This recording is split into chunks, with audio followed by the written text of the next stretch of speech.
Assalamualaikum warahmatullahi wabarakatuh. Baiklah teman-teman sekalian, saya akan melanjutkan kembali pelajaran fikih kelas 8 mengenai tentang sholat sunnah. Nah, di sini lanjutan dari pembahasan sholat sunnah itu adalah setelah selesai sholat witir, hendaknya membaca Subhanallahal Malikil Quddus sebanyak 3 kali, dilanjutkan dengan Rabbul Malaikati Warruhi. Nah, itu lanjutan dari pelajaran sebelumnya. Kemudian di sini salat tahajud memiliki keutamaan bagi orang-orang yang melaksanakannya, yaitu yang pertama adalah akan ditempatkan pada tempat yang terpuji. Kemudian yang kedua adalah dimasukkan pada golongan hamba Allah Subhanahu wa taala yang berbakti dan rendah hati.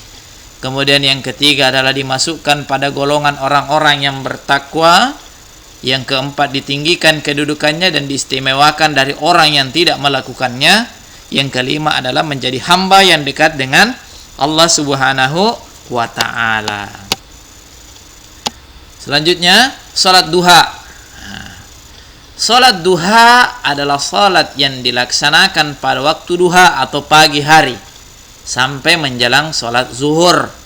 Salat duha dapat dilaksanakan sebanyak 2 rakaat, 4 rakaat, 6 rakaat, 8 rakaat, masing-masing 2 rakaat salam, dan bisa dilaksanakan secara berjamaah ataupun sendiri. Karena dengan salat duha juga itu mendatangkan banyak manfaat. Manfaatnya diantaranya yaitu adalah memudahkan dalam mencari rezeki kita dalam kehidupan sehari-hari, khususnya di pagi hari. Selanjutnya, keutamaan salat duha. Nah, ada keutamaan yang didapatkan dari salat duha tersebut. Yang pertama adalah melakukan salat duha diibaratkan seperti orang yang sedang melakukan sedekah. Jadi ketika kita melakukan salat duha, berarti diibaratkan seperti kita melakukan sedekah. Nah, kemudian yang kedua adalah pahala salat duha sama dengan pahala menunaikan ibadah haji dan umrah. Luar biasa ya keutamaan salat duha itu, karena pahalanya sama dengan menunaikan ibadah haji dan umrah. Yang ketiga adalah Allah Subhanahu wa taala akan mencukupi kebutuhan pada sore hari bagi orang yang melaksanakan salat duha. Yang keempat adalah bila melaksanakan salat subuh lalu berzikir hingga waktu duha tiba dan melaksanakan salat duha, maka akan diselamatkan dari api neraka.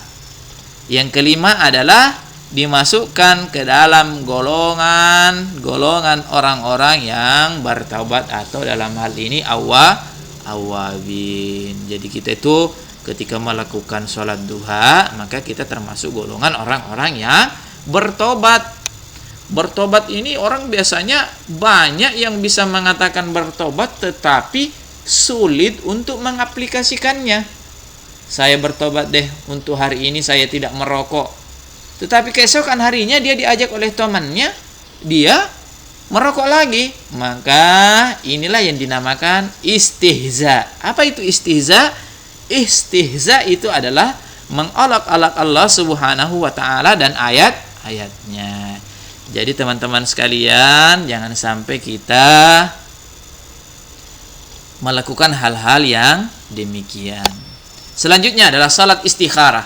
Salat istikharah adalah salat untuk memohon petunjuk kepada Allah Subhanahu wa ta'ala untuk dibimbing dalam suatu pilihan. Salat dilaksanakan dengan 2 rakaat di luar salat, wajib dan baik dilakukan pada malam hari. Jadi salat istikharah ini, kalau misalkan kita ingin memilih, contohnya nih, kita mau kuliah. Saya ini mau kuliah di Jawa kah atau di Sulsel? Dia bimbang.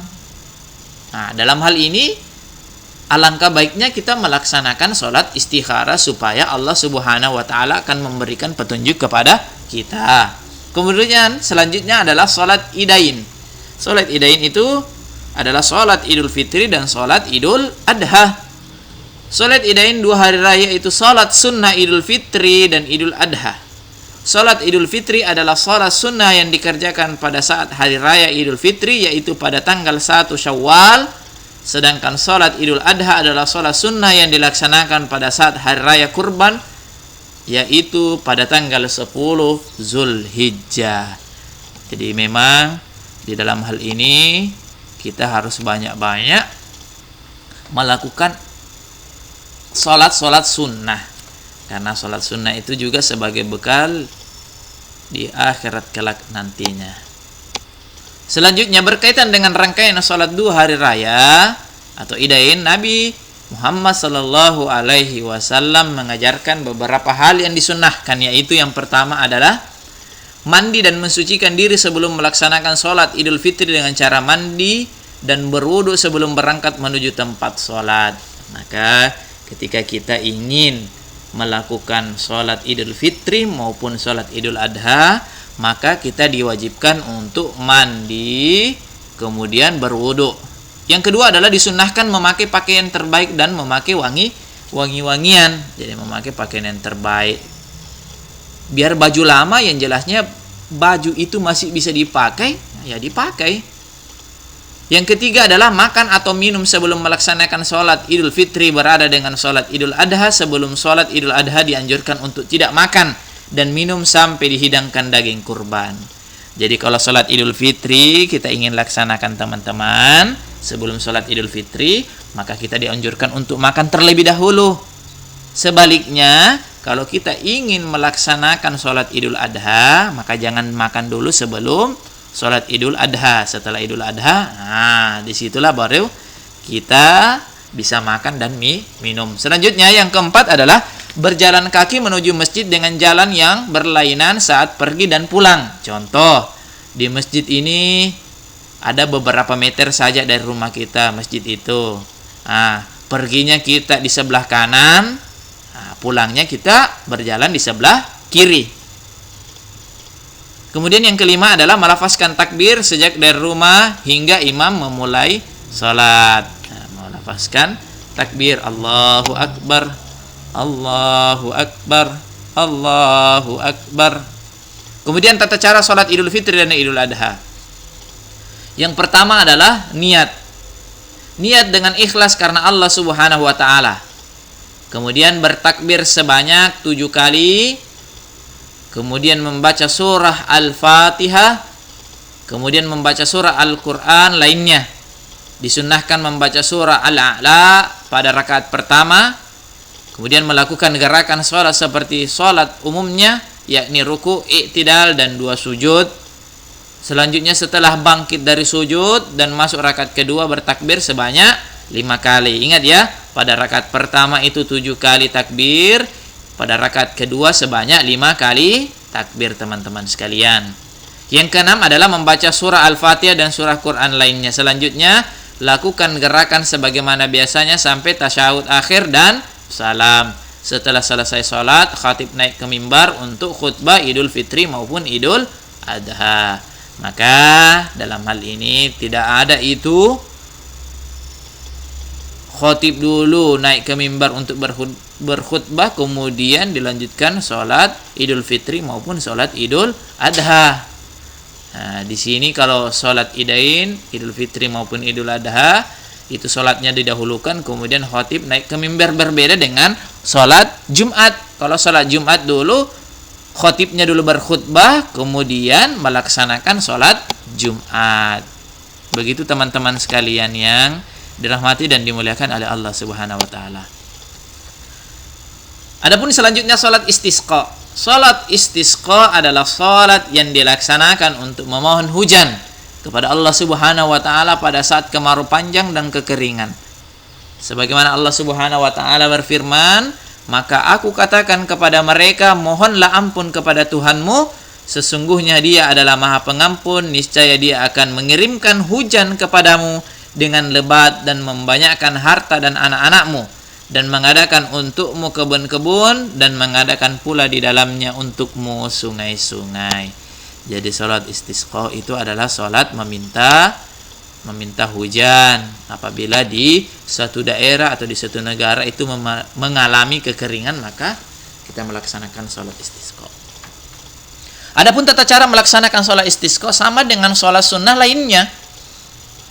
Beberapa ketentuan berkaitan dengan sholat istisqa adalah melaksanakan dengan 2 rakaat, kemudian berangkat ke lapangan dengan sikap merendahkan diri dan khusyuk.